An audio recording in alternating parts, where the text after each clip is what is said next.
présenté Félix Antoine Savoie dans le cadre du Salon en recherche. Donc, Félix Antoine est chercheur au Centre de recherche sur le vieillissement, chercheur régulier dans la cellule au sciences. Et c'est un petit chercheur qu'on a une présentation d'à peu près une 45 minutes pour avoir le temps d'échanger sur des questions à la suite de ça. Puis, c'est pas mal tout. Fait que tout est prêt. On irait, il y a des personnes en ligne, puis c'est Jessie qui va gérer ça. Puis des personnes en ligne, si jamais il y a besoin de questions, ils vont pouvoir passer par Jessie, puis lui, il va pour en ligne, c'est plus facile. Merci beaucoup, professeur Risco, pour l'introduction. Bonjour tout le monde, je m'appelle Félix Antoine Savoie. C'est moi qui va vous parler les prochaines 40 minutes, approximativement. Et surtout, je vais vous parler en gros de la programmation de recherche, puis un petit peu c'est quoi ma couleur, puis comment est-ce que j'espère qu'on pourra peut-être collaborer dans le contexte de certains projets. Donc, je vais commencer avec une diapositive qui est un petit peu plate, mais qui, je pense, est assez importante et qui porte notamment sur le vieillissement de la population. Donc, ici, il y a des résultats de Statistique Canada. Donc, en 2024, on voit la distribution des différentes tranches d'âge au Canada. Et ce qu'on voit, globalement, vous voyez les projections, ils disent qu'on va passer une distribution qui est un petit peu gynoïde, ici, à une distribution qui est un petit peu plus androïde, ici. Okay? Donc, ce qu'on voit, essentiellement, ce qu'on prédit, c'est qu'au cours des 50 prochaines années, on va passer d'environ une personne sur 5 qui est dans la catégorie de 65 ans et plus, et on va passer à une personne sur 4 d'ici 2075 et prochaines. Et bien que le vieillissement, ce ne soit pas nécessairement un gage de problématiques de santé, on sait qu'il y a plusieurs problèmes de santé qui sont associés au vieillissement. Parmi ces problèmes de santé-là, eh bien, il y a des pépins neurologiques comme la démence, par exemple. Pas de démence, on parle de maladie d'Alzheimer, mais il y a également d'autres types de démence qui existent. Et si on regarde le graphique qui est juste ici, on peut voir, j'ai besoin de ça va me prendre des lunettes, oui. On voit ici, donc, le nombre, je ne suis pas sur l'écran, on voit ici le nombre de personnes au Canada qui sont atteintes de démence. Okay, là, toutes catégories confondues, en fonction de différents groupes d'âge, donc 60-64 ans jusqu'à 90 ans et plus. Et on voit évidemment que plus on monte en âge, et plus la prévalence est importante. Sans grande surprise. Ce qui est alarmant de ces chiffres-là, par contre, c'est qu'on voit en bas, ça peut être juste ici, qu'on s'attend à ce qu'autour des 25 prochaines années, le nombre de personnes avec la démence, ça triple. Et ça va devenir un sérieux problème. Et du côté des maladies plus neuromotrices, celle qu'on connaît le mieux généralement, dont on a entendu le plus parler, c'est la maladie de Parkinson, puis on voit un petit peu la même genre de tendance. C'est-à-dire, généralement, plus on augmente en âge, plus la prévalence des maladies est importante. Et, selon certains auteurs, on arrive bientôt à une pandémie Parkinson. Et donc, on voit les chiffres ici en 1990-2015 et la projection pour 2040. Et on voit également qu'il y a une augmentation fulgurante du nombre de cas auxquels on s'attend à voir au niveau de la maladie de Parkinson. Et ça, c'est principalement lié au fait que la population est vieillissante. Donc, il y a de plus en plus de personnes. Donc, je dis également qu'on a plus de chances, de malchance de contacter ces problématiques de santé-là. Et ce qui est un peu comique, et c'est pour ça que j'aime cette diapositive, on voit également que le fait que les gens fument de moins en moins semble contribuer à une augmentation de la prévalence de la maladie de Parkinson. Et il y a des belles études qui suggèrent en effet que les personnes qui fument ont moins cette maladie-là. Et on ne sait pas exactement clair pourquoi, mais ça semble être le cas. Je suis pas en train de vous dire de commencer à fumer, par exemple. On s'entend le gain en longévité et en santé qu'on a à cesser de fumer est vraiment supérieur à ce qu'on voit ici. Dans tous les cas, moi, ce qui m'intéresse, c'est surtout les pathologies neurologiques, surtout ce qui est neurodégénératif. Et ce qui m'intéresse surtout, ce sont les pathologies qui provoquent des problèmes de motricité, comme la maladie de Parkinson. C'est de ça que je vais vous parler aujourd'hui, grosso modo. Donc, en termes de plan de présentation, je vais vous parler brièvement de mon parcours, pas parce qu'il est intéressant, mais parce que ça va vous donner une idée de pourquoi est-ce que je m'intéresse aux questions de recherche qui m'intéressent. Je vais ensuite vous parler des 3 grands thèmes de recherche, sur l'identification de marqueurs fonctionnels qui sont indicatifs de troubles neuromoteurs, le développement de stratégies d'intervention pour mitiger l'impact des troubles neuromoteurs ou de troubles neurologiques. Puis aussi, dans mon dernier thème de recherche, je vais parler un peu d'élucider le rôle du cervelet dans le processus d'apprentissage moteur chez les individus sains, qui détonne un petit peu du reste. C'est comme ce volet-là, pour moi, c'est plus un tremplin pour commencer à m'attaquer à des questions en neuroimagerie, en lien avec certaines pathologies neuromotrices. Je finis avec une très brève diapositive de conclusion. Donc, j'ai fait ma maîtrise avec Éric Boulet, qui, jusqu'à tout récemment, était chercheur ici au Centre de recherche. Et puis pendant ma maîtrise en kinésiologie, sur quoi j'ai travaillé principalement, c'était la performance sportive et puis l'hydratation. J'ai notamment aidé et contribué au développement de protocoles d'hyperhydratation, donc du glycérol et du sodium, à des fins de performance athlétique. J'ai aussi fait certains travaux qui portaient sur la température corporelle, que je trouvais très intéressant à l'époque et encore aujourd'hui. Et puis vers la fin de ma maîtrise, j'ai commencé à lire certains articles d'un chercheur d'Afrique du Sud, du nom de Timothy David Noakes, qui est plus à la retraite maintenant. Et ce que je trouvais très intéressant de ces travaux, c'est qu'il mettait en lumière le fait que la perception de l'effort, qui est un construit cognitif, ultimement, c'est peut-être la variable la plus importante d'un point de vue de performance sportive. Puis ça a vraiment piqué ma curiosité, puis en fait, à un point tel que j'ai décidé de réorienter ce que je faisais en termes de travaux de recherche pour être moins du côté kinésiologie et performance sportive et commencer à étudier vraiment le cerveau. Et donc, j'ai amorcé un doctorat à la faculté de médecine en sciences des radiations et imagerie médicale. On voit que c'est un petit peu tangentiel par rapport à la kinésiologie. Sous la direction de Pierre-Michel Bernier de Kevin Whittingstall. Puis ce que je voulais faire initialement, c'était vraiment encore travailler sur la performance sportive, mais avec un accent plus cerveau. Puis c'est là que je me suis fait avoir. J'ai fini par pas faire du performance sportive, puis surtout travailler sur le cerveau, mais dans un contexte d'apprentissage des contrôles moteurs. Je suis content de l'avoir fait, puis c'est un domaine qui me nourrit beaucoup, mais la côté performance, c'est comme été mis de côté un petit peu. Et donc, ce que j'ai fait avec Pierre-Michel et Kevin, justement, c'est j'ai beaucoup étudié des questions en lien avec l'adaptation sensorielle-motrice, qui est un type d'apprentissage, des questions liées au contrôle moteur, mais surtout, j'ai développé une certaine expertise avec un type de neuroimagerie qui s'appelle l'électroencéphalographie. On vient apposer des électrodes sur la surface du scalp d'une personne, puis on est capable de mesurer les infimes potentiels électriques qui sont générés par les dipôles, qui sont générés, eux, par les neurones pyramidales dans le cortex cérébral. Donc, lorsqu'on fait la sommation de plusieurs de ces dipôles-là, on est capable d'obtenir des signaux dans le temps. Et on est capable de travailler avec ça pour tirer des conclusions sur les mécanismes neurophysiologiques dans le contexte de mouvement ou d'apprentissage. Donc, c'est ça que j'ai fait au doctorat. Et bien que j'ai vraiment aimé la période au doctorat, pas que ça a été facile, mais j'ai bien apprécié. J'ai ensuite fait un post-doctorat à Gator Country, en Floride, sous la direction de David Vaillancourt, qui, croyez-le ou non, est un Texan de souche. Okay. Il n'y a personne en Floride qui est capable de dire son nom. Tout le monde appelle Dr. Lee, parce que personne n'est capable de dire Vaillancourt. Tout le monde appelle Vaillancourt, même lui qui est Vaillancourt, ne dit pas Vaillancourt. Mais donc, sous sa supervision à lui. Et puis, on voit l'alligator, justement, sur le petit globe qui est là. Et puis, la vérité, c'est qu'il y a des alligators partout en Floride, notamment sur le campus de l'Université de Floride. Ils sont là, ils se promènent, ils mangent au Subway sur une table de pique-nique à l'extérieur, puis il y a un alligator. C'est vraiment comme ça que ça se passe. Mais au postdoc, ce que je voulais aller chercher vraiment, c'était une fibre un petit peu très clinique. Donc, ce que je faisais au doctorat, c'était beaucoup plus fondamental. C'est des questions liées à l'apprentissage de contrôle moteur. Et en Floride, je voulais commencer à m'intéresser plus aux maladies neurodégénératives et surtout les maladies neuromotrices. Et ce qui font cette gang-là en Floride, beaucoup, c'est la neuroimagerie et surtout le l'IRM. Et l'une des techniques que j'utilise beaucoup pour essayer d'identifier des secteurs cérébraux au niveau de la neurodégénération, c'est ce qu'on appelle l'imagerie biologique. Donc, c'est l'imagerie de diffusion où on est capable de déterminer qu'est-ce qui est de la diffusion tissulaire versus non tissulaire. Et ça nous donne une indication de secteurs où il y a de la neurogénération ou encore où il y a potentiellement de l'inflammation. Fait que j'ai commencé à toucher à ça au postdoc, mais ça a été assez rapide. Le postdoc, ça a duré un petit peu moins d'un an, parce qu'assez rapidement, j'ai été embauché à l'Université du Québec à Chicoutimi. Et je continue à l'Université. Chicoutimi, c'est là qu'il y a des baccalauréats, c'est pas la même chose. Et donc, je suis professeur régulier là-bas depuis 2022. Professeur en kinésiologie. Et puis, depuis printemps, été 2022, je suis également membre régulier au Centre de recherche sur le BSI. C'est là que je suis actuellement. La raison pour laquelle je suis ici devant vous avec une chemise pleine de feuilles et avec des dinosaures camouflés, j'ai vu quelques personnes qui ont fait des commentaires et bien c'est parce que je suis vraiment dans un endroit Rimouski à Sherbrooke. Fait que j'ai malheureusement oublié tous mes vêtements plus propres à Rimouski.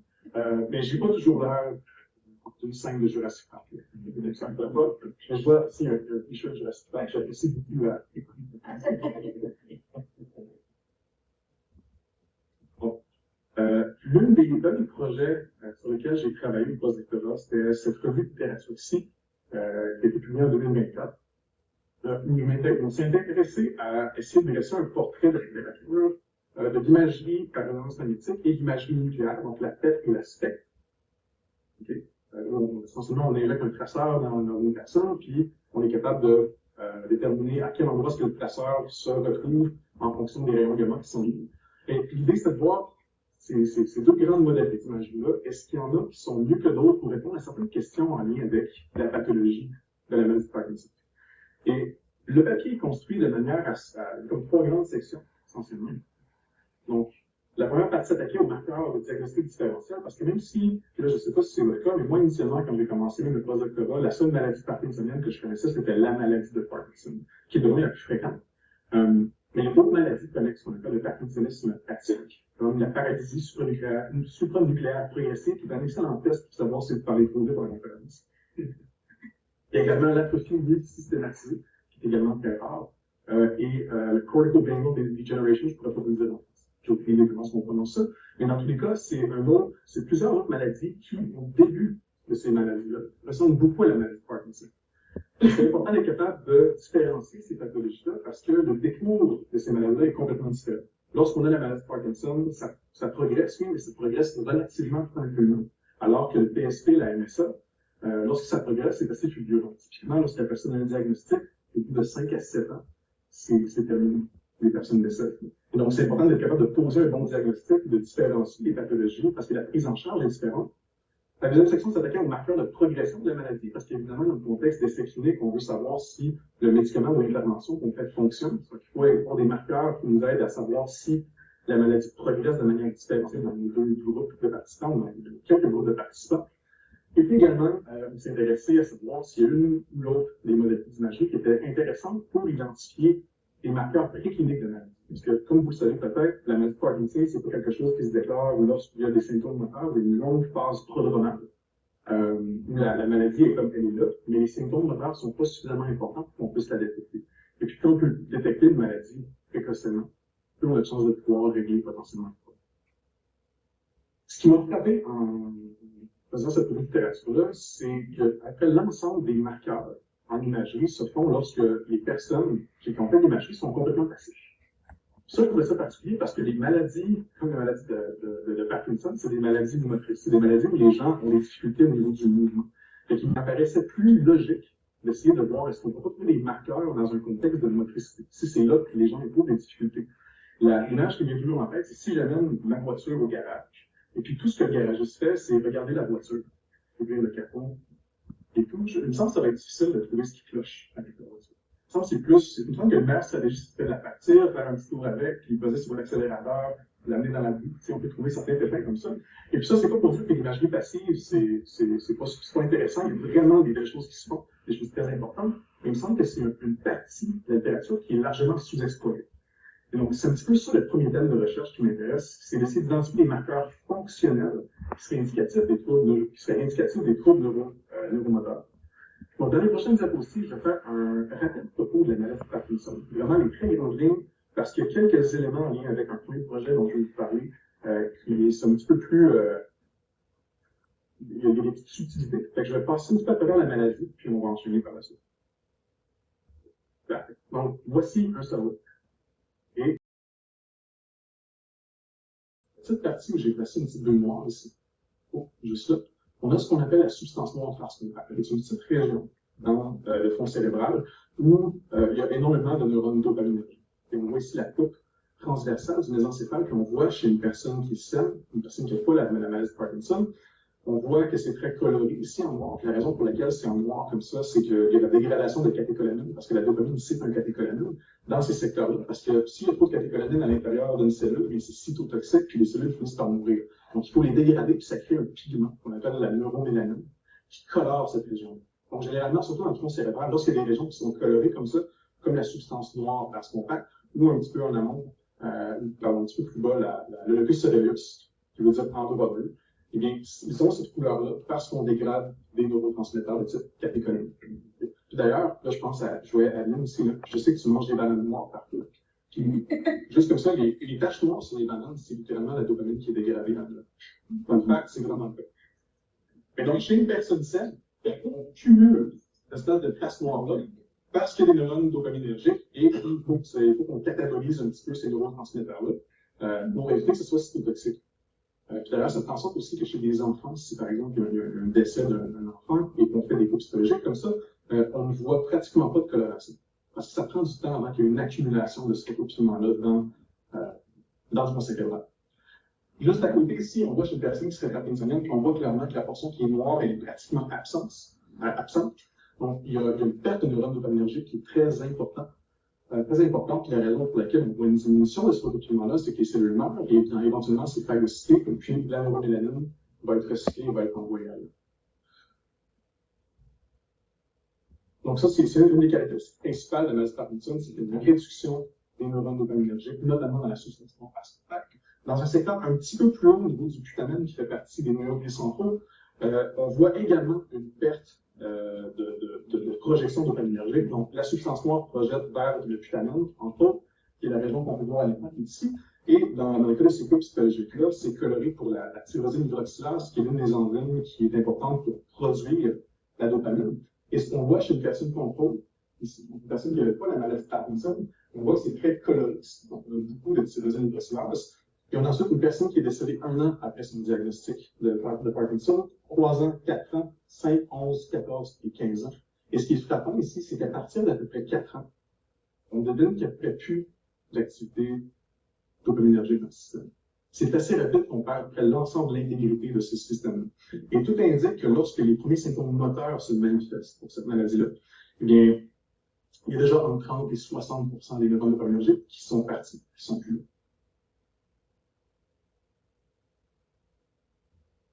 Vous avez avec la bloc, comme ça. Parfait. Super. En termes de progression maintenant, la manière dont la maladie semble se propager, typiquement, c'est pas vrai dans tous les cas, mais typiquement, eh bien, ça semble remonter le long de la moelle épinière. Comme un stade de Bragg, où on part dans la moelle épinière et ça remonte le long du tronc cérébral pour éventuellement atteindre les régions du tronc cérébral qui contiennent la substance noire. Et plus la maladie progresse, plus ça percole vers l'encéphale. Et c'est là qu'on commence à voir d'autres types de problématiques, notamment certaines problématiques au niveau cognitif, parce que la majorité des gens qui ont la maladie de Parkinson vont finir par développer des problèmes cognitifs, par environ 80% des gens. Et donc, d'un point de vue pathologique, ce qu'on retrouve chez ces gens-là, c'est surtout des corps de donc des agrégats d'alpha-synucléine. Peut-être que ça vous dit quelque chose, l'alpha-synucléine, qui est une protéine qui sert essentiellement à ancrer les vésicules de neurotransmetteurs au bout de l'axone pour permettre leur relargage. Puis ces protéines, éventuellement, deviennent casse-conformées différemment. Et puis, ça devient problématique. Et ça fait des agrégats qu'on appelle des corps de Debye. Et c'est ça qu'on trouve dans la maladie de Parkinson. En termes de découvre de la maladie, sur l'axe Y, ici, on a le degré de disability, qui serait le degré d'handicap, je présume, ici.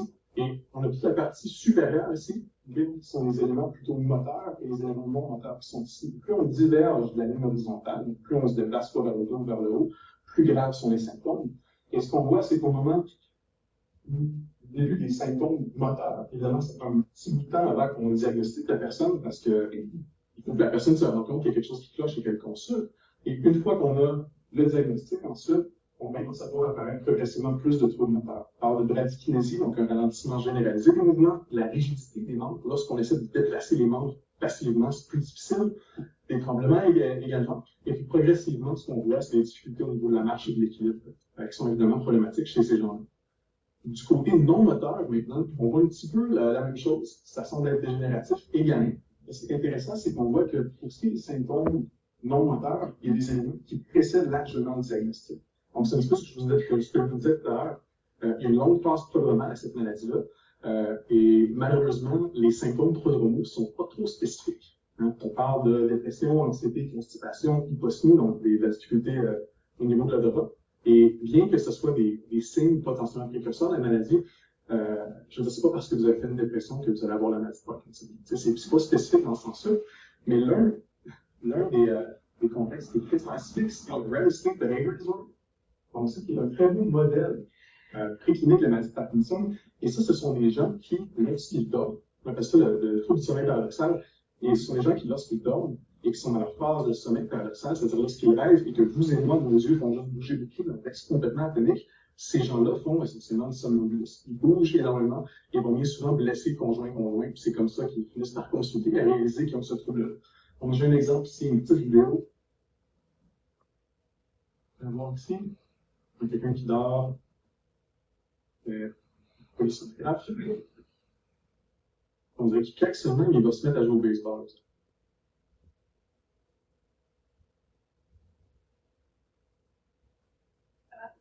Il y a de la révolution complètement endormie. Et malheureusement, pour ces gens-là, les personnes qui sont diagnostiquées avec un trouble du sommeil paradoxal comme ça, à l'intérieur de 10 ans, il y a entre 70 et 80% de ces personnes-là qui vont développer une maladie parkinsonienne quelconque. Généralement, celles qui sont associées à des agrégats d'alpha-synucléine, donc soit démence à corps de Lewy, l'atrophie systématisée ou la maladie de Parkinson en tant que telle. Donc, idéalement, ce qu'on voudrait, c'est être capable de diagnostiquer les personnes le plus tôt possible, donc, en parlant qu'ils ont très peu de symptômes moteurs et même à l'étape où ils n'ont pas encore de symptômes moteurs. Puis, une des choses qui m'anime dans la vie, c'est d'essayer de trouver des manières de bien cibler ces personnes-là, ou d'essayer de mieux cibler ces personnes-là pour qu'on puisse les attraper plus tôt dans les cours de la maladie. Donc, l'une des caractéristiques de la maladie de Parkinson, c'est que ça semble emprisonner le système moteur dans un état de statu quo. Et les personnes parkinsoniennes tendent à bouger beaucoup moins rapidement, ont de la difficulté à initier les mouvements. Okay? Et on pense que la raison pour laquelle c'est le cas, c'est principalement parce qu'il y a un déficit en dopamine. Donc, il y a un réseau moteur qui engage, qui inclut notamment le cortex, donc les régions périphériques du cerveau, les noyaux gris centraux, qui sont un peu plus centrales. On a la substance noire passmotère, que je vous ai montré tout à l'heure ici, et on a, juste à côté des noyaux gris centraux, le thalamus, qui est un petit peu l'échangeur sur pôle du cerveau. Et c'est là qu'il y a beaucoup d'échanges d'informations, il y a une espèce de dispatch qui se fait par d'autres régions cérébrales. Et toutes ces régions-là communiquent ensemble. On a le cortex et la substance noire qu'on dialogue avec les noyaux centraux pour influencer l'activité au niveau du thalamus, surtout via des influences inhibitrices, pour favoriser ou défavoriser la production de mouvement. D'accord? Ce qui se passe avec la maladie de Parkinson, c'est qu'on commence à manquer de neurones dans la substance nerveuse compacte, et donc il y a moins d'activité dopaminergique, et le résultat net de ça, c'est beaucoup plus d'inhibition au niveau du thalamus. Ce qui fait que c'est plus difficile d'amorcer des mouvements, et on pense que c'est ça aussi qui est à l'origine de bradykinésie, le ralentissement général. Non seulement est-ce que les noyaux centraux vont projeter vers le thalamus, mais ils vont également projeter vers une petite région qui est logée à l'arrière du mésencéphale qu'on appelle le colliculus supérieur. Le colliculus supérieur, c'est ce qui fait que s'il y a une personne qui arrive dans la porte juste ici et que je le vois juste du coin de l'œil, automatiquement, mon attention va être réorientée dans cette direction. C'est une région qui sert, entre autres, à ça pour orienter l'attention en fonction de trucs qui, notamment, sont pas visibles. Mais c'est aussi une région qui contrôle le système oculomoteur. Et donc, le colliculus supérieur a des projections vers le tronc cérébral, notamment la formation réticulique et juste en dessous ici. Donc, Télégraphe là sur vos écrans, je suis désolé. Ici, et ces régions-là, qui sont les centres oculomoteurs, vont projeter vers les muscles oculaires pour favoriser la production de saccades. Et donc, on peut deviner juste sur cette base-là que les personnes qui sont en maladie devraient aussi avoir des problèmes au niveau oculaire. C'est exactement ce qu'on voit là. C'est pas nouveau. Ça fait assez longtemps qu'on sait que les personnes qui sont atteintes de la maladie ont des problèmes oculaires. Et ça commence à être étudié de plus en plus parce qu'on pense que ça peut être un marqueur potentiel justement de la maladie. Puis non seulement dans le contexte de la maladie de Parkinson, j'ai vu quelques articles dans des contextes de démence et dans d'autres contextes. Et typiquement, la manière dont c'est évalué, les types de tâches qu'on fait pour essayer d'établir si une personne a ou n'a pas de déficit oculomoteur. Il y a différentes tâches. Il y a des tâches de prosaccade qu'on appelle, où la personne fixe un point, il va apparaître une cible à droite ou à gauche, et puis là, rapidement, la personne va faire une saccade, donc déplacer des yeux vers la cible qui vient d'apparaître. Il y a des tâches d'anti-saccade qui sont pas mal plus difficiles à faire. Mais où, en fait, c'est la même chose que la prosaccade, mais là, on fait apparaître une cible d'un côté, il faut faire une saccade dans le sens inverse. Et enfin, il y a des saccades guidées par la mémoire, qui est un protocole qui a été développé par Oki-Hai Hikosaka, récipiendaire d'un cerveau d'or en 2010. L'idée ici, c'est qu'on fixe un point de fixation, on fait apparaître une cible transitoirement d'un côté ou l'autre du champ visuel. La cible s'éteint, la personne doit garder le fixe sur le point de fixation central, et après un certain délai, le point de fixation s'éteint, la personne doit faire une saccade à l'endroit où elle se rappelle que la cible était. Typiquement, les personnes qui ont la maladie de Parkinson, on voit des déficits au niveau des prosaccades, mais c'est moins flagrant qu'avec les deux autres devis ici. Et la raison est relativement simple, c'est que la prosaccade n'engage pas la boucle du noyau gris central. Le cortex semble dialoguer directement avec le colliculus supérieur. On saute une étape, alors que pour l'antisaccade et la saccade guidée par la mémoire, on engage les noyaux centraux. C'est là qu'on voit les déficits qui sont un petit peu plus flagrants. Puis en termes de déficits, ce qu'on voit typiquement, c'est plus d'erreurs. Okay, donc, les personnes parkinsoniennes, lorsque la cible ici va s'allumer, vont faire une saccade vers la cible, même s'ils ne sont pas censés le faire. La difficulté à inhiber cette saccade-là. Les saccades vont être moins rapides aussi, les temps de réaction vont être plus lents. Donc, la latence va être plus élevée. Et les saccades ont tendance à être hypométriques. C'est-à-dire, au lieu de faire la saccade jusqu'à la cible, par exemple ici, la saccade va s'arrêter juste. Et qui est un petit peu cohérent avec ce qu'on sait de la maladie de Parkinson, où les gens ont des mouvements qui sont beaucoup plus petits. Donc, les yeux peuvent nous aider à identifier, ou du moins, ça pourrait être un marqueur de la maladie de Parkinson, mais comme à peu près tous les autres marqueurs de la maladie de Parkinson, au début de la maladie, c'est là que les symptômes et que les signes sont les moins flagrants. C'est un petit peu toujours la même chose. Donc, on a un exemple ici où on voit des tracés, justement. Là, on a sur l'axe Y ici, je voudrais prendre la flèche. Dans le curseur, j'ai plus les bons yeux. Sur l'axe Y ici, donc on a des degrés, parce que c'est comme ça qu'on mesure le déplacement des yeux dans l'espace. En fonction du temps, les tracés en haut réfèrent au déplacement des degrés. Puis la petite trace qui est juste en dessous, ça réfère, en fait, c'est le profil de vélocité de la saccade. Donc ici, ce qu'on voit, c'est dans le contexte de pro-saccade, on voit un déplacement oculaire soit vers la droite et vers la gauche, puis on voit que le profil de vélocité de la majorité des déflexions sont au moment de la saccade. Si on regarde chez les gens qui ont un diagnostic de maladie de Parkinson, mais qui sont tous dans les cours de la maladie, eh bien, on ne voit peut-être pas super bien ici, mais les saccades, la majorité, il y en a plusieurs qui sont hypométriques, puis on voit surtout qu'il y a beaucoup d'ajustements en fin de course. Fait que les gens commencent à faire une première saccade, elle n'est pas assez ample, puis ensuite à corriger, faire une autre saccade. Et si on regarde encore plus tard dans la maladie, au niveau du parkinsonisme avancé, on voit que c'est très, très, très saillant à ce moment-là. Il y a beaucoup de corrections, puis les saccades sont hypométriques, puis on voit un petit peu la même chose lorsqu'on fait affaire avec un protocole de saccade guidé par la mémoire. En parallèle de ça, si on regarde dans les protocoles d'anti-saccade, on voit également que la latence, donc le temps de réaction entre le moment où on doit faire la saccade et lorsque la saccade est initiée, c'est progressivement pire, plus la gravité des symptômes moteurs sont pires. C'est ce qu'on voit ici. Donc, on a des tailles d'effet, c'est une méta-analyse ici, des tailles d'effet pour la latence d'anti-saccade. Je suis incapable de lire, il faut vraiment que j'aille me chercher le en fonction de l'UPDRS partie 3, donc le versant moteur de l'évaluation clinique qui est le Unified Parkinson's Disease Rating Scale. Et on voit que plus les symptômes sont graves, plus la latence est élevée. Donc, plus les mouvements oculaires sont là.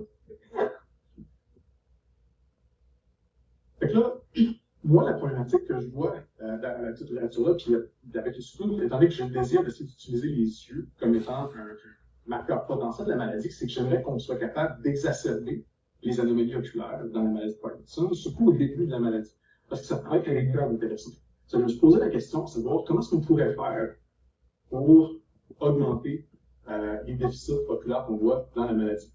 Et puis, il y a un phénomène intéressant qu'on appelle la dépréciation de la valeur dans le temps. Je ne sais pas si vous connaissez temporal discounting, peut-être qu'on est là. Puis en fait, si je vous pose les trois questions suivantes, est-ce que vous aimeriez mieux avoir 100$ maintenant ou 100$ demain? Qu'est-ce que vous choisissez? Qui choisirait 100$ demain?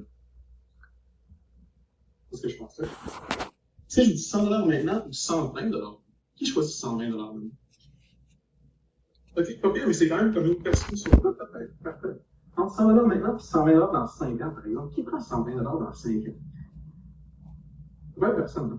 Fait il y a quelque chose qui se passe ici où la valeur perçue, plus du temps qui sépare le moment où j'obtiens du terme qui est une valeur pour moi, plus c'est long, plus la valeur descend.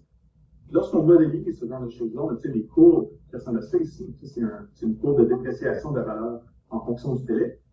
Et ça explique notamment certains comportements qui sont un petit peu, comment dire, problématiques dans la société. Donc, les gens, par exemple, quand ils parlent de consommation, souvent vont voir cette variable K-là.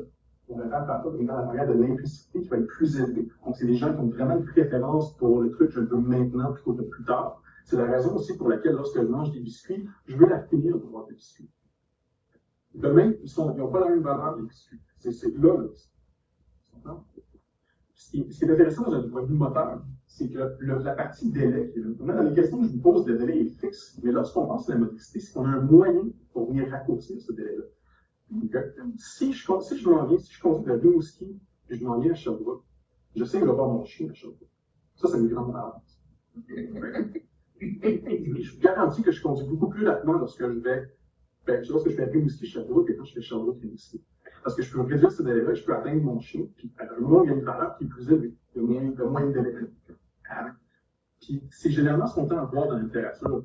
C'est-à-dire, il y a de plus en plus de chercheurs, notamment dans le contexte de prise de décision, qui s'intéressent à cette variable-là, okay? Au théorie de discounting, pour expliquer certaines prises de décision d'un point de vue économique. Puis on commence à utiliser la motricité puis la vigueur avec laquelle on fait des mouvements pour expliquer le subjective economic value ou la valeur subjective. Puis on sait également que ce qui semble être à l'origine des augmentations de vigueur comme ça, eh bien, ça semble être la dopamine. il y a des évidences qui suggèrent que si on est capable d'avoir beaucoup de dopamine dans le système, c'est ça qui est le meilleur corrélat, ou moins c'est causalement impliqué dans l'augmentation du gaz. Là, la question qui tue, c'est, ou du moins l'hypothèse que j'ai, c'est que si je serais capable d'augmenter la valeur d'une saccade oculaire, eh bien, il y a fort à parier que chez les personnes concours, des personnes qui n'ont pas la maladie de Parkinson, on devrait être capable d'augmenter la rigueur avec laquelle ils vont faire les saccades. D'ailleurs, c'est ce qu'on voit dans la littérature. Si je suis capable d'augmenter la valeur d'une saccade, soit j'ai des incitatifs monétaires ou autres, on voit que les saccades sont plus rapides, qu'ils sont plus précis. Et ça, c'est clair, on sait ça avec des personnes concours.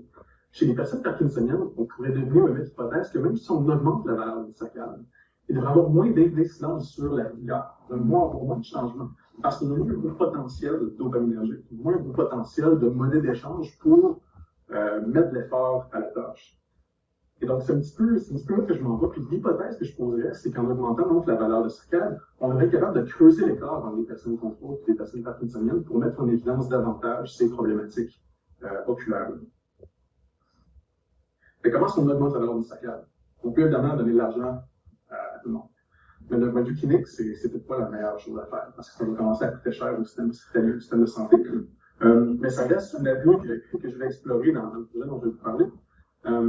Mais une autre façon qui est avérée dans la littérature, c'est, en fait, avant de vendre la niche, je vais vous montrer une image. Et je vous demanderai de faire attention à où est-ce que vos yeux vont en premier lieu. L'image, elle est loin. Ici, on a l'impression que la majorité du temps, vous passez à regarder les visages des personnes. En fait, la majorité, il y a quelque chose dans les visages, il y a de l'information à aller chercher là. Et puis, ce qu'on sait, c'est que lorsqu'on demande à des gens de faire ça, et ça, c'est des vieilles études d'Albert Urus. Et lorsqu'on regarde les pratiques qui sont ici, on voit justement où les yeux passent la majorité du temps. C'est systématiquement sur les visages. Même l'image ici, où on dirait que la personne regardait principalement il faut dire que c'est des très gros enregistrements avec des appareils un petit peu éloignés, mais si on remonte l'ensemble des tracés d'environ 1 pouce, on est pas mal sur les visages aussi. Okay? Donc, sans y avoir de la valeur, du fait de regarder le visage, il y a de l'information qu'on peut aller chercher. Et il y a des études séquentes beaucoup plus récentes qui montrent qu'en effet, lorsqu'on fait une saccade vers le visage d'une personne, on la fait significativement plus rapidement que si on fait une saccade vers une cible qui n'a pas de visage.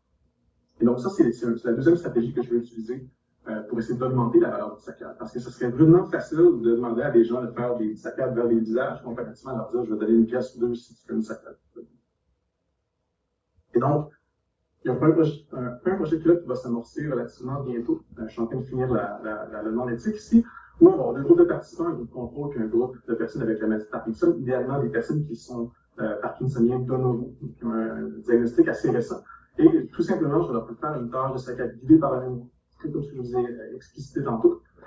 Et puis, tout ce qu'on va faire, c'est manipuler la valeur des saccades avec un beau carré lapin, soit aucune valeur de la saccade, et si la cible va essentiellement être une seule ou encore de leur présenter un visage. Ou je vais leur promettre de l'argent, ou je vais leur argent plus visage. On va avoir une espèce d'un design qui est complètement factoriel. Et puis, conjointement à ça, on va évidemment mesurer les signaux électroencéphalographiques pour essayer de tirer des conclusions sur est-ce qu'il y a des mécanismes neurophysiologiques qui corrèlent, qui peuvent expliquer les différences qu'on a entre les personnes contrôles et les personnes qui ont la maladie de Parkinson. Puis ce projet-là a récemment été financé. J'ai reçu un petit 10 000 $ pour faire ce projet-là de la part du Fonds institutionnel de recherche de l'Université du Québec à l'Université. Donc, on va commencer ça assez rapidement. Deuxième thème de recherche, développer des interventions visant à mitiger l'impact de troubles neuromoteurs et neurologiques. C'est là que je retrouve un petit peu ma fibre de kinésiologue qui est dans ma formation. C'est ça que j'ai fait initialement. Et je pense que c'est quelque chose qui me revient parce que j'enseigne en kinésiologie, puis les questions étudiantes sont presque systématiquement sur mais qu'est-ce qu'on peut faire avec des personnes qui ont peut-être des problématiques de santé, notamment au niveau neuromoteur. Et donc, parmi les pathologies que j'aimerais investiguer, il y a évidemment la maladie de Parkinson. Il y a différents types d'ataxies, qui sont des atteintes principalement cérébelleuses où les gens ont des problèmes d'équilibre assez importants. Je pense à Marie-Hélène Guidou, je pense qu'il travaille beaucoup avec les gens qui j'avais pas de nom sur les visages, en fait, avec les AVC. Mais j'ai jamais travaillé avec des gens qui ont fait des AVC, mais je pense qu'il y a clairement quelque chose à faire côté exercice, puis ce clientèle-là, c'est certain. Et enfin, c'est de ça dont je vais vous parler prochainement, dans les prochaines diapositives, le tremblement essentiel. et Geneviève juste à l'arrière là-bas, qui travaille là-dessus. Je vais parler un petit peu de tremblement essentiel ici. Grosso modo, le tremblement essentiel, c'est une trouble moteur où les gens ont des troublements qui sont bilatéraux au niveau des membres supérieurs. Contrairement à la maladie de Parkinson, où typiquement les tremblements sont au repos, là c'est des tremblements d'action, fait que ça cause un réel problème lorsqu'on veut tenir un emploi. Si on a de la misère à écrire ou à tenir une fourchette, ça commence à être vraiment compliqué. Et c'est une maladie qui est largement génétique, on pense. Il y a entre 50 et 70% de toutes les personnes qui ont la maladie qui avaient rien que le parent qui avait la maladie. Okay?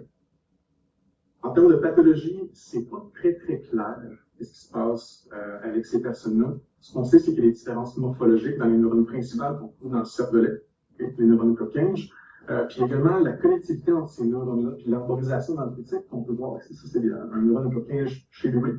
Et les fibres grimpantes qui émanent de l'œil inférieur, là, il y a comme des problèmes de connectivité là aussi, mais c'est pas toujours clair. D'un point de vue pathologique, même si on fait une autopsie après coup, une fois que la personne est décédée, on ne pourrait pas nécessairement deviner que la personne avait le tremblement essentiel.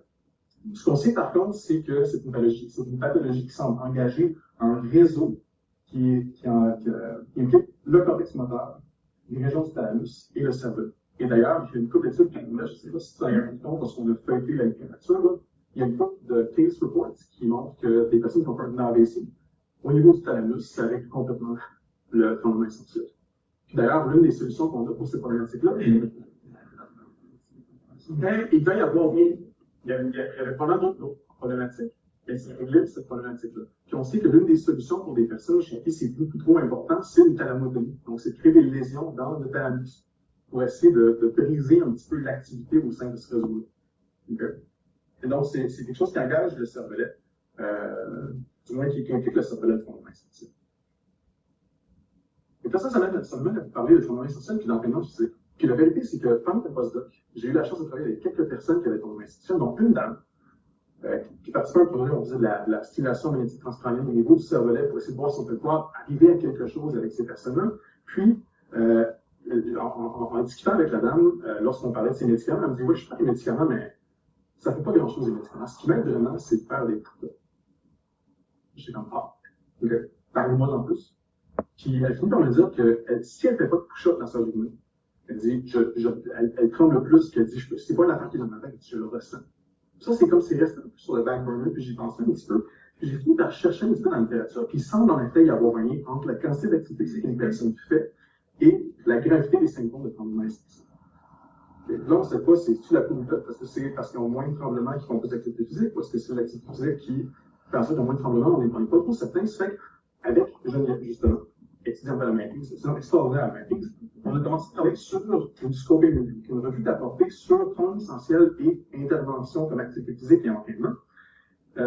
Donc, Geneviève a établi une équation de recherche, cherché dans différentes banques de données, puis on a réussi à trouver, il y a presque rien qui se fait. Et ce qu'on voit, en gros, c'est qu'il y a quelques études qui s'intéressent à l'entraînement contre résistance. Il y a une étude qui a fait l'entraînement d'équilibre, une étude qui a fait du yoga, une étude avec un Canada 1. Ici, c'est pas juste une étude, il y a aussi un Canada 1, qui est plus physiothérapie. Et une autre étude où on a fait l'entraînement de dextérité. Okay. Puis moi, la chose qui me frappe là-dedans, surtout ce qu'on regarde, le volet entraînement contre résistance, c'est que tout ce qui était fait dans ces études-là, c'est on entraînait les parties du corps qui font la flexion et l'extension du coude et qui font bouger les doigts. Exclusivement ça. Ça, c'est particulier parce qu'on sait que parmi les groupes musculaires qui montrent le plus de tremblements, il y a notamment les muscles de l'épaule et le muscle pectoral.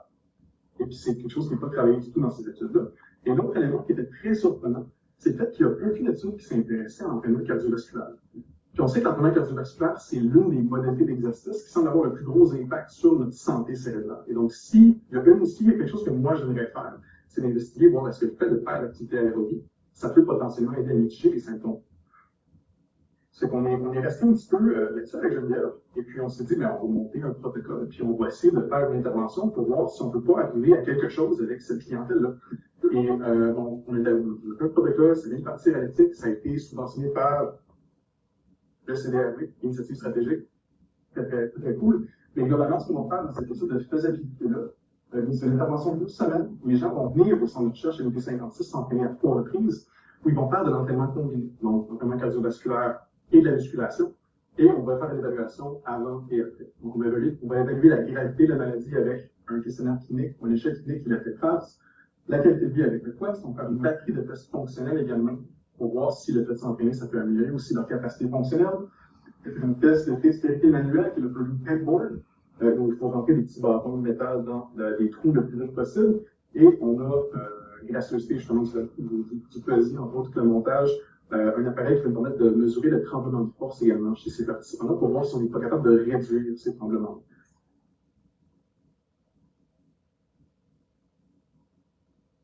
Je prends. Pas que je suis dans les temps, c'est possible. Donc, le thème numéro 3, c'est le thème qui, à mon sens, est un petit peu moins, pas qui n'est pas pertinent au CDAV, c'est pas ça du tout, mais c'est comme une espèce de tremplin, justement, vers d'autres types de pathologies. Et puis, l'idée ici, c'est que je veux essayer d'étudier ce que fait le cervelet dans un contexte de motricité.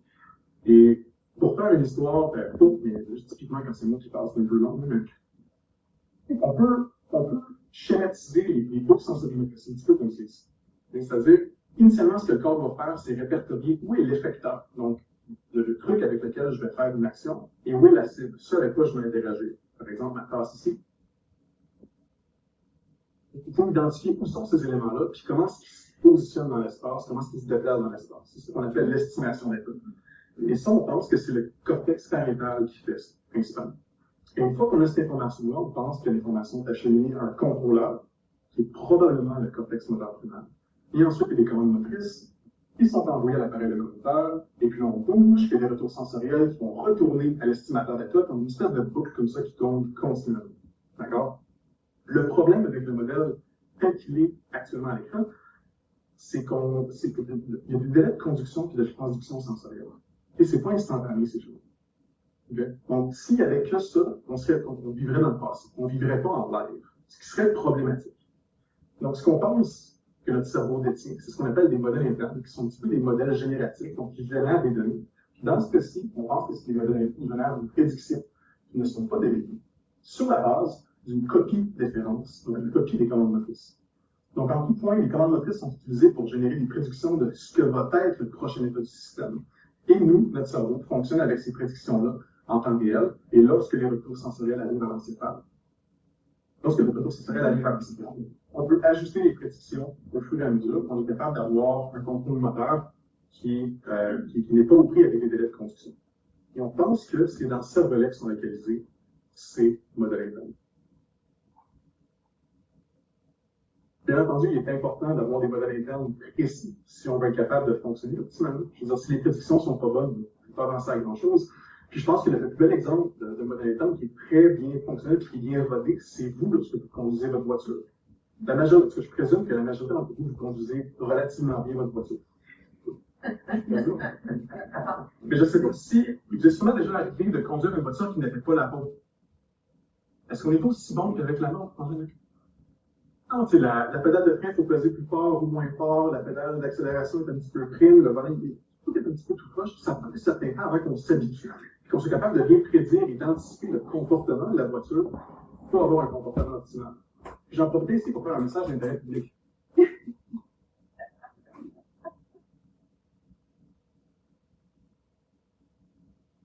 En fait, qui ici trouve que ses capacités de conduite sont au-dessus de la moyenne? En fait, je vais dire autrement, qui pense qu'elles sont en dessous de la moyenne? Fait qu'on a une personne. Statistiquement, ça ne coûte pas de bon sens. Tu sais, puis moi, je sais très bien, Léonard et moi, on est loin, puis je sais très bien qu'elle trouve que je conduis brusquement. Okay? Moi, je trouve pas que je conduis brusquement. Puis, tout porte à croire que c'est parce que lorsque c'est moi qui conduis, et qu'elle est du côté passager, elle n'a pas accès à mes commandes motrices, ce que moi, je suis en train de faire avec le. Donc, elle subit de plein fouet l'ensemble des conséquences sensorielles de ce qui se passe. Donc, quand c'est moi qui conduis, je peux anticiper ce qui se passe. Je ne dis pas les mêmes choses. Fait que si ça se trouve, Éléonore, tu conduis aussi mal que moi. La différence, c'est que moi, je te le dis pas. Dans tous les cas, moi, ce qui m'a intéressé beaucoup pendant le doctorat, c'était justement ce qui se passe lorsqu'on se retrouve dans un nouveau contexte et que soudainement, les prédictions qui émanent du modèle interne ne cadrent pas avec les retours sensoriels, ce qu'on appelle des erreurs de prédiction. Et puis, on peut trouver des évidences de la prédiction au niveau de l'encéphale, en électroencéphalographie, mais tout indique que c'est des affaires qui se passent dans le cerveau. Puis le problème avec le cervelet, ce qui complexifie la mesure de l'activité au niveau du cervelet, c'est que le cervelet semble un chou-fleur géant. Bon, c'est extrêmement replié. D'ailleurs, je pensais à nous l'autre jour quand j'ai mis cette image-là, parce que ça me semble être du tempé. Ça ressemble un brin à ça.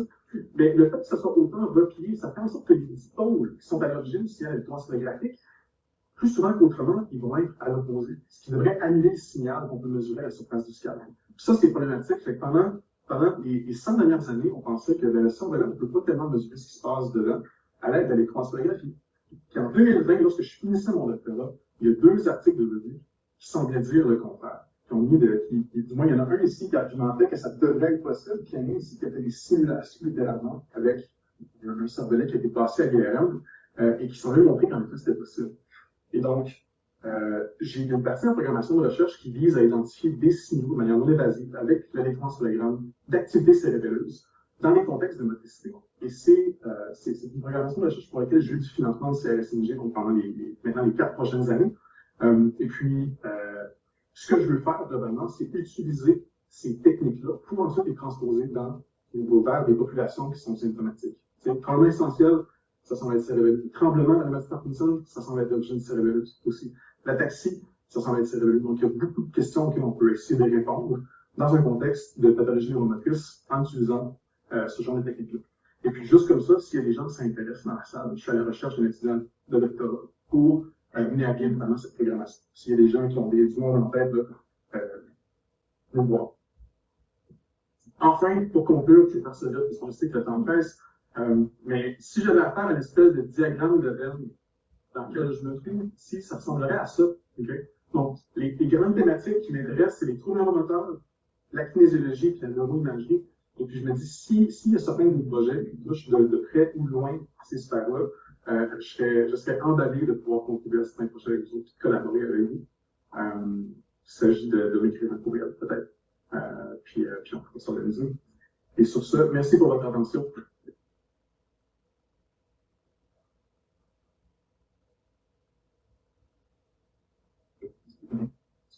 Merci pour la présentation et le hit. On reste 10 minutes pour des questions, donc c'est pas dans la salle sur des questions, c'est des questions là, c'est pour nous prendre.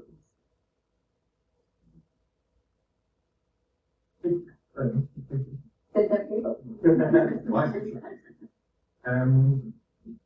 Je ne sais pas pour quelle maladie il tourne neuro, c'est le tourne pas le plus, mais des fois, il y a des implications vasculaires à certains troubles. Je pense que ma grand-mère parlait de démence vasculaire. Je l'ai dit, l'exercice aérobie, c'est bon pour la santé vasculaire, cérébrovasculaire. Donc, pouvez-vous quelque part étudier ce plan-là? Spécifiquement cette maladie-là, ça? Ou... dans n'importe quel contexte, de regarder plus l'aspect vasculaire en lien avec les troubles neurologiques. C'est une excellente question. C'est la chose que j'ai pas eu la chance de faire suffisamment pendant mon postdoc, qui était assez court, c'est l'IRM. Puis en l'électroencéphalographie, il n'y a pas tellement d'aspect vasculaire qu'on peut explorer avec ça. Mais j'aimerais éventuellement commencer à travailler plus avec l'IRM. Je connais des gens à Sherbrooke, évidemment, qui font l'IRM. Puis je pense pas que ce serait dans les cartes à très court terme, mais c'est définitivement quelque chose qui m'intéresse aussi. Puis surtout, je pense qu'on a une belle expertise à Sherbrooke. Je pense à Kevin Whittingstall, puis Maxime Descoings aussi, qui font de l'imagerie assez traitée de ce côté-là. Je me verrais très bien directement à l'équipe de recherche pour essayer de répondre à certaines questions. Peut-être dans un contexte d'intervention, voir un préposte, comment ça change la dynamique hémodynamique. Je pense que ça pourrait être super intéressant. Je me demandais, en Floride, avez-vous étudié chez Parkinson la neuromélanie avec une On l'a pas fait. Il y a pas encore mais il y a une équipe en France qui fait beaucoup. Il y a Emma Bianchetti, malgré le nom du chercheur principal français, qui font ça. Puis j'ai communiqué avec elle un petit peu, puis elle dit c'est correct avec du 3 Tesla, mais elle a dit la seconde qu'on va avoir une IRM 7 Tesla qui va être accessible plus pour la clinique de la recherche chez l'être humain, elle dit ça va être game changer pour ce type d'imagerie. Elle dit 3 Tesla, elle dit on voit des belles choses, mais il y a encore comme le signal est comme pas assez fort pour tirer des conclusions qui sont vraiment franches. Du moins, ça sonne un petit peu son discours, mais c'est pas juste dans la littérature. Comment? Est-ce que c'est mitigé? Non, c'est juste, je pense que pour elle, c'est disant, en gros, elle dit, lorsque les aimants vont être plus forts, je pense que ça va être game changer pour ce type d'imagerie-là, mais à l'heure actuelle, c'est en effet, c'est quelque chose qui se fait. C'est une imagerie de Roméo mais on n'en faisait pas en Floride. On en faisait. C'était eux vraiment, ça fait qu'il y avait une imagerie fonctionnelle, puis c'était beaucoup de la diffusion. Eux, c'est le free water imaging qui fait ça. Puis c'est rien de très élaboré, là, c'est vraiment le two compartment model, l'espèce de modèle de bord comme de 2009. Puis jusqu'à présent, on a des résultats qui sont très intéressants. Puis je pense qu'ils collent à ça parce que c'est tried, tested and true. Fait que j'ai l'impression que c'est pour ça qu'ils font ça. Oui. Jean-Christophe, je pense que tu peux peut-être ouvrir ton micro, on devrait être capable de t'entendre, tu peux poser ta question. Oui, merci beaucoup. Merci, Félix. Oh, il y a vraiment un problème. Merci pour ta présentation. C'était vraiment intéressant. J'avais une question par rapport à la étude que tu proposais autour des saccades oculaires et de la valeur associée à de l'argent ou à des visages, par exemple. Et je me demandais, j'essaie de me rappeler un peu ce qu'on faisait avec PM dans le labo, où tu induis un conflit, par exemple, qui est d'avoir deux valeurs différentes, par exemple, de l'argent et un visage. Est-ce que tu induis un conflit chez une personne qui n'a pas de maladie parkinsonienne versus un conflit qui est moins présent du fait que la dopamine, mettons, est moins moindre chez les personnes atteintes de maladie parkinsonienne? Et est-ce que tu serais capable, mettons, d'identifier une différence entre des personnes normales et une personne avec maladie de Parkinson en fonction du conflit que tu as induit en mettant deux valeurs différentes à la fois? Est-ce que ma question est claire? Oui. Je pense que la manière dont je le vois, c'est plus comme en ayant autant de l'argent qu'un visage en jeu, je pense que la valeur devrait être encore plus élevée, ce qui devrait sans doute nous permettre de mieux départager les personnes, que ce soit les personnes témoins puis les personnes parkinsoniennes. Je sais pas pourquoi on verrait un conflit, par contre, entre les deux types de valeurs. C'est là que je suis pas certain que ça arrive. Comment tu peux... Si, admettons, tu mets, par exemple, l'argent à gauche, le visage à droite, puis là, tu dis, le premier coup d'œil, au final, là, fait que la première saccade qui se fait, où est-ce qu'elle va, au visage ou à l'argent, puis là, comme c'est pas nécessairement la même valeur d'un côté versus l'autre, ça induirait le conflit, là, je sais pas si... Oui, non, là, je pense que je comprends mieux la question. C'est pas quelque chose que je pensais nécessairement investiguer parce que comment est-ce que, puis c'est sûr, j'ai passé vite sur le protocole, mais il y a pas de moment où on veut forcer la personne à faire un choix qu'il décide. Mais ça pourrait être intéressant, en effet, de voir, ne serait-ce que pour déterminer est-ce que c'est plus utile de mettre de l'argent dans le jeu ou est-ce que c'est plus utile d'utiliser des visages. Qu'est-ce qui accapare le plus l'attention des participants, puis qu'est-ce qui engage potentiellement plus le système dopaminergique. Ça pourrait être une belle façon de terminer qu'est-ce qui a le plus de valeur pour la personne. Mais ça pourrait monter l'expérimentation un petit peu différemment, mais ce serait un offshoot intéressant, je pense. Peut-être juste un follow-up rapide. Est-ce qu'un visage connu versus un visage inconnu a la même valeur? Excellente question, je pourrais pas te dire. Alors, avec ça, ce que j'aimerais regarder surtout, c'est des visages. Lorsqu'il y a un visage qui montre une expression faciale un peu, qui est très émotif, fâché, ou très souriant ou apeuré, on semble voir que ça attire plus l'attention qu'un visage qui est plutôt bleu. C'est la seule affaire que je sais en tant que tel, mais je pourrais pas dire. Hey, merci beaucoup.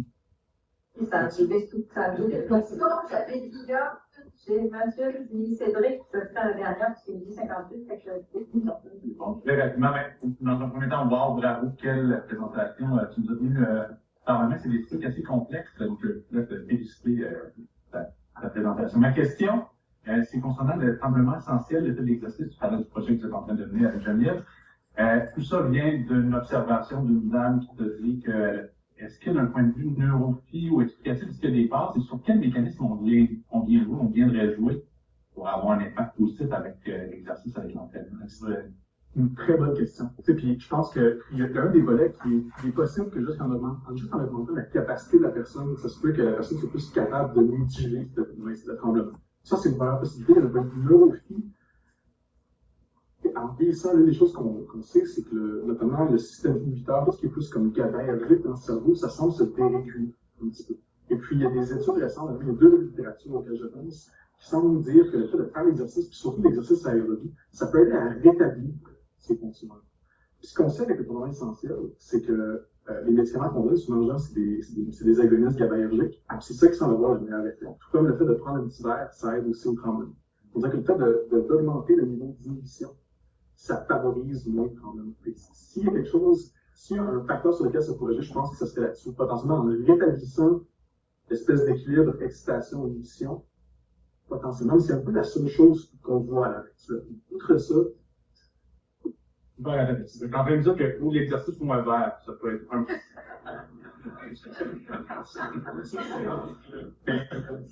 Le petit devant Floride, c'est exactement ce qu'il m'a dit. Il dit, je suis allé voir mon médecin, puis mon médecin m'a dit, quand je vais mon diagnostic, il m'a dit, prenez-vous un verre, monsieur.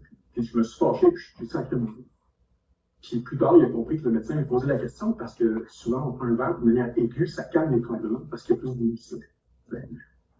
Fait qu'on soit prendre un verre ou Merci. Rapidement, moi, je suis neurologue de formation, puis j'ai eu la chance. En fait, j'ai vu des patients parkinsoniens, des patients décédés, des patients PSP, qui avaient une distinction. C'est vrai que c'est difficile de faire dans les premières étapes de la maladie la distinction. Souvent, ce qu'on propose, c'est de faire une imagerie pour savoir d'où vient le déficit dopaminergique ou s'il y a une atrophie à d'autres endroits. Fait que moi, j'aimerais ça savoir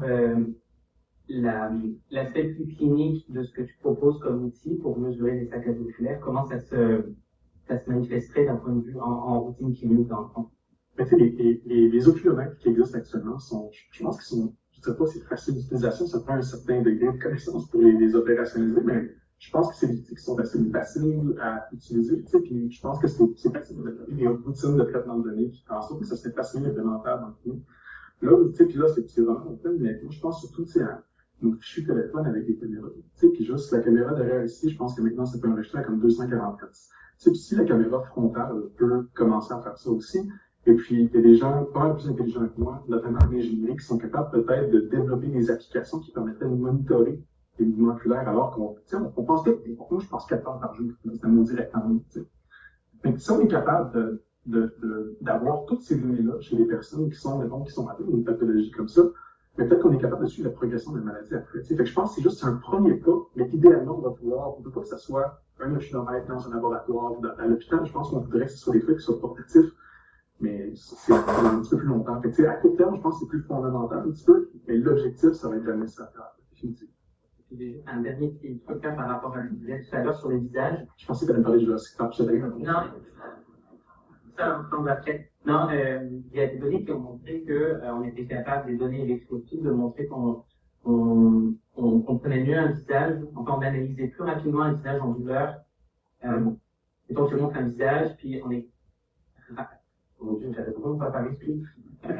On arrive plus à déterminer si le visage est en douleur non, et que non en douleur, par rapport à si c'est un homme ou une femme. Ça pourrait être aussi intéressant pour capter plus l'attention, d'avoir un visage endolori qu'un visage neutre ou même je commençais à regarder notamment l'histoire des émotions et des visages, puis je n'ai pas encore tombé là-dessus, mais si jamais le papier tu le prenais, j'aimerais vraiment avoir cette intéressant.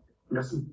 Rapidement, parce qu'on a dépassé notre temps, on s'est tapé sur les doigts de leur chef. Ça va avec les saccades, jusque plus, tu sais, y avait-tu un avantage à avoir un negative reward aussi? Genre, fait que là, tu fais comme les deux autres côtés, genre, tu mords dans 100$, tu perds 5$, c'est un peu tout mort. Genre, chez toi et moi, tu sais, puis il y a beaucoup de maladies qui sont oculomètriques, puis on semble faire des sacs. On semble, d'un point de vue décisionnel, quand tu as décidé en deux outcomes, un qui est comme, tu peux éviter une punition ou avoir une récompense, on semble être plus rapide dans le contexte pour éviter une punition. Mais là, c'est savoir comment ça se transpose ça dans le circuit de la réponse. Puis je pense que c'est pas exactement la même plateforme. Ça doit engager des systèmes qui sont plus différents, mais ça serait clairement quelque chose à investiguer par la suite, je pense. Tu sais, puis, je veux dire, il y a le principe il y a prospect theory aussi, c'est comme une punition, ça fait 2 fois plus mal qu'une récompense commensurable. Puis je pense qu'il y a peut-être quelque chose à faire de ce côté-là aussi. Mais je pense que c'est d'autres étapes peut-être par la suite. Merci beaucoup. Merci. Merci.